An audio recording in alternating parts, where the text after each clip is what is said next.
வெள்ளை சாத்து, பச்சை சாத்து மூணுமே ரொம்ப விசேஷமா நடக்கும். அந்த மூன்று ரூபம், அதாவது பிரம்மா, விஷ்ணு, சிவன் என்கின்ற மும்மூர்த்திகளை சொல்றோம்ல, அதுல சிவப்பு ரூபமாக எம்பெருமான் சிவபெருமானுடைய ரூபத்திலேயே முழு அலங்காரமும் அன்னைக்கு சண்முகருக்கு சிவப்பிலே தான் இருக்கும்.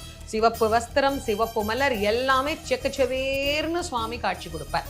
அதே மாதிரி அடுத்த நாள் 8ஆம் நாள் பார்த்தீங்கன்னா காலையில வெள்ளை சாத்தி, எல்லாம் வெள்ளை அரளிப்பூ, வெள்ளை நிறை மலர், சுவாமி வெண்பட்டு உடுத்தி அப்படியே வெள்ளை வெள்ளேறுன்னு காட்சி கொடுப்பார் வெள்ளை சாத்தி பிரம்மாவாக. அதற்கப்புறமா பச்சை நிறம், நல்லா மறிக்கொழுந்து பச்சை நிறம் மாலை எல்லாம் சாத்தி பச்சை வஸ்திரம் போட்டு சுவாமி அப்படியே பச்சை பசேர்னு இருப்பார் பாருங்க சண்முகர். யாரு?